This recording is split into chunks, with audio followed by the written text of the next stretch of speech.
Hola, mi nombre es Rodrigo Rivero, soy profesor de la Facultad de Artes Liberales de la Universidad Adolfo Ibáñez y hoy hablaremos sobre el modelo económico en Chile. Para abordar este tema, hablaremos sobre el Consenso de Washington, que corresponde a un conjunto de políticas públicas para el desarrollo aplicado en América Latina entre las décadas de 1980 y 1990. Entonces veremos en qué consisten estas políticas, cuáles fueron las políticas principales aplicadas y cuáles fueron sus resultados. Bueno, el consenso de Washington es hoy en día un concepto muy popular en los círculos académicos, pero fue acuñado por primera vez por el economista John Williamson en el año 1989 en una presentación que realizó en la Conferencia Económica Internacional del mismo año en la ciudad de Washington. De ahí su nombre, Consenso de Washington. Lo que él hace en esta presentación y posterior publicación, que allí tienen el título, es resumir el consenso existente respecto a las 10 mejores políticas públicas económicas para sacar a América Latina de la situación de estancamiento económico y crisis económica en la que se encontraba. Por lo tanto, lo que él hace es resumir el consenso existente entre la comunidad académica, los ministros de economía de los países latinoamericanos y los policy makers o elaboradores de políticas públicas latinoamericanos respecto a cuáles eran esas mejores medidas. Cabe resaltar que no es a propósito de esta presentación que América Latina entra en la aplicación de estas políticas, sino que es al revés. Estas políticas públicas ya estaban siendo aplicadas en la región desde mediados de la década de los 80, algunos países antes, otros países después. ¿Sí? Entonces, lo que él hace es resumir en 10 medidas que más consenso generaban para el desarrollo de América Latina. Vamos a ver el contexto. Respecto al contexto, la década de 1980 en la región fue una década de crisis económica, de crisis de la deuda, ¿sí? En donde la crisis, digamos, de la deuda afectó a las mayores economías latinoamericanas. Esta crisis vino acompañada de crisis inflacionarias o hiperinflacionarias, dependiendo el caso, ¿sí? Por lo tanto, en términos de desarrollo económico y crecimiento económico, hablamos de la década perdida de 1980 en el conjunto de la región. ¿Vale? A eso tenemos que añadir los procesos de democratización que estaban ocurriendo en los países latinoamericanos que se habían visto afectados por las crisis políticas, ¿no?, y dictaduras militares en la década de los años 70. ¿Sí? Durante los años 80 comienzan a experimentar estos procesos de democratización o de transición a la democracia. Algunos antes, otros después. Y en términos internacionales se observa un cambio de paradigma respecto a la concepción del desarrollo. Y concretamente se observa la emergencia de posturas neoliberales respecto al rol que debía tener el Estado en el desarrollo económico y social. ¿Okay? Ese sería el contexto histórico-económico en el cual debemos entender al consenso de Washington. Bueno, vamos a ver en qué consiste el consenso de Washington. Como les decía anteriormente, el consenso de Washington consiste en el resumen de las 10 medidas políticas públicas que mayor consenso generaban en la región respecto a cómo conducirla hacia el desarrollo y sacarla de la situación de estancamiento económico y crisis económica en la que se encontraba. ¿Sí? Entonces aquí tenemos el decálogo de aquellas 10 medidas. Primero, la disciplina fiscal, ¿no? Es decir, se recomienda la reducción del déficit fiscal que afectaba en gran medida en los países latinoamericanos, producto de la crisis de la deuda. En segundo lugar, repriorización del gasto fiscal, lo que en Chile se conoce como focalización, que es una repriorización del gasto fiscal hacia salud primaria, educación e infraestructura, y de esa manera mejorar la distribución de ingresos al interior de la sociedad. En tercer lugar, la reforma tributaria para mejorar los incentivos económicos y la equidad horizontal. En cuarto lugar, las tasas de interés. Se recomendaba que fueran determinadas por el mercado, no por el Estado, y positivas en términos reales. Quinto punto, tipo de cambio competitivo, quiere decir un tipo de cambio que favorezca a las exportaciones latinoamericanas. Sexto lugar, liberalización del comercio, es decir, una reducción progresiva de los aranceles a las importaciones, es decir, en su grado óptimo debiese estar en torno al 10%, esa era la recomendación. Séptimo lugar, la inversión extranjera directa, ¿no? Es decir, la abolición de cualquier barrera a la inversión extranjera o la entrada de empresas internacionales que en todo momento debían ser tratadas en igualdad de condiciones con las empresas nacionales. En octavo lugar, el programa de privatizaciones, en donde se recomendaban que las empresas públicas fueran privatizadas. Noveno, la desregulación, es decir, abolir las regulaciones que impidan la entrada de nuevas empresas o que restrinjan la competencia. Y por último, los derechos de propiedad, y en el fondo se recomienda la seguridad jurídica para proteger los derechos de propiedad. Esas son las 10 medidas que conforman el decálogo conocido como el Consenso de Washington. Bueno, para ver la implementación y los resultados de la aplicación de estas medidas conocidas como el Consenso de Washington, me basaré en un paper publicado por Nancy Birchall, Augusto de la Torre y Felipe Valencia en 2010. Como podemos ver en el siguiente gráfico, las medidas conocidas como el Consenso de Washington comienzan a ser aplicadas en la década de 1980, a mediados de la década de 1980, pero hacia 1990 adquieren un gran dinamismo. De hecho, este periodo, que va desde 1990 hasta 1995, es conocido como la Gran Ola de reformas estructurales en América Latina.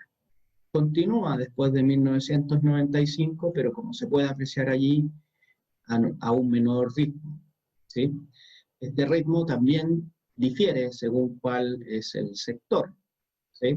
Y bueno, aquí tenemos 4 sectores: comercio, finanzas, impuestos y privatizaciones, y podemos ver, por ejemplo, que en el caso de las privatizaciones, la mayor cantidad de privatizaciones fueron realizadas entre 1994 y 1999, ¿sí? Cada una de estas barras mide la cantidad de reformas aplicadas hasta 1989, hasta 1994 o hasta 1999, y vemos que en todos los casos las reformas aplicadas hasta 1989 son la menor cantidad de reformas en todos los sectores, ¿sí?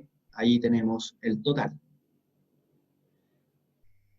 Esto contrasta con lo que se suele pensar respecto al Consenso de Washington, que fue aplicado generalmente en la década de 1980 y por las dictaduras militares. Este gráfico nos muestra una imagen distinta. Fue aplicado fundamentalmente en la década de 1990, cuando ya América Latina estaba en procesos de transición hacia la democracia y de democratización. Bueno, en relación a los resultados de estas medidas conocidas como el Consenso de Washington, tenemos en primer lugar la inflación, ¿sí? Y aquí vemos una reducción significativa de los niveles de inflación en la región, sobre todo en aquellos países que estaban pasando por crisis hiperinflacionarias como el caso de Argentina, Brasil o Perú. Ahí vemos una reducción muy significativa. Otros países que no tenían niveles tan elevados de inflación también lograron reducirla considerablemente, como el caso de Chile, Colombia. Por lo tanto, podemos decir que en la región se redujeron considerablemente las tasas de inflación, a pesar de los casos de México y Venezuela, que ahí pueden ver que no hubo una reducción. En segundo lugar, la deuda pública. Aquí vemos que se mantuvo entre un 25 y un 50% en gran parte de los países de la región. La excepción sería Chile, que observa una notable caída desde principios de los 90 hasta finales de la década de los 90, en donde alcanza un 20% del PIB, ¿no? La deuda pública alcanza en torno al 20% del PIB, más o menos. Prácticamente la mitad que tenía al principio de la misma década. Por lo tanto, ahí Chile destaca. En cuanto a la pobreza, podemos observar que durante la década de 1990, el periodo de mayor intensidad de la aplicación de estas políticas, la pobreza se mantuvo estable, ¿sí? Como pueden ver ahí en la línea continua. Pobreza definida según el umbral del Banco Mundial, que se establece en los $4 por día, ¿sí?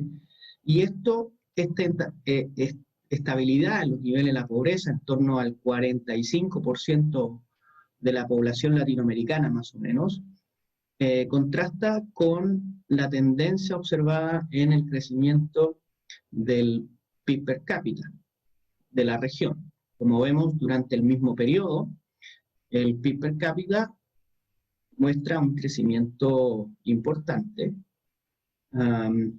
Por lo tanto, podemos decir que durante la década de 1990, el crecimiento económico no fue acompañado de un mejoramiento en los niveles de pobreza. La pobreza comienza a decaer con fuerza desde los primeros años del siglo XXI, pero no así en la década de 1990. Respecto a la desigualdad, podemos observar aquí distintas regiones del mundo: Latinoamérica, la barra más oscura; Asia, la OECD, y Europa del Este en la década de 1970, 80 y 90, y vemos cómo América Latina, la barra más oscura, crece de manera constante, ¿sí? Y además de eso es la región con mayores niveles de desigualdad, como se puede apreciar en este gráfico, ¿sí? En el caso de Chile, aquí podemos ver la experiencia chilena individualizada, ¿no? La línea negra representa el índice de Gini, que es un indicador que mide la desigualdad de ingreso, en donde 0 representaría la igualdad absoluta y 1 la desigualdad absoluta, ¿no? En ese rango se mueve este indicador, ¿sí? Y aquí vemos cómo Chile, a finales de la década de 1980, alcanza sus niveles históricos en el índice de Gini, que representa la desigualdad. Y durante la década de 1990 se reduce respecto a lo que había sido los finales de los 80, pero se mantiene en un nivel elevado, en torno al 0.52. ¿Sí? Las regiones o los países con menores niveles de desigualdad están en torno al 0.3. ¿Okay? Por lo tanto, vemos una reducción respecto a los años 80, no obstante, esa reducción hace que se mantenga durante los 90 en niveles elevados. ¿Okay? Entonces, corresponde ahora ver las conclusiones de esta presentación. Bueno, en relación a las conclusiones, Podemos decir, en primer lugar, que hubo una estabilización macroeconómica en la región, apreciable en la reducción de los niveles de inflación, sobre todo en las mayores economías de la región. En segundo lugar, podemos decir de que hubo un crecimiento económico importante, significativo, sin reducción de la pobreza, sobre todo durante la década de 1990, en donde se mantuvieron los niveles de pobreza en la región. En tercer lugar, podemos hablar de una desigualdad constante en altos niveles, que a su vez se experimenta una leve alza entre 1970 y la década de 1990. Existe un consenso en la literatura respecto a que este conjunto de medidas, conocidas como el Consenso de Washington, generó muchas expectativas. Sin embargo, sus realizaciones estuvieron muy debajo de esas expectativas. Y esto se suele atribuir a fallos contenidos en estas medidas. Por ejemplo, una visión incompleta del desarrollo, centrado fundamentalmente en el crecimiento económico y dejando de lado otras dimensiones del desarrollo, como por ejemplo el desarrollo social o el papel del Estado en la economía y en el desarrollo. Y por otro lado, otro fallo que suele coincidir la literatura es que hubo políticas generales, diseño de políticas generales aplicadas a contextos específicos.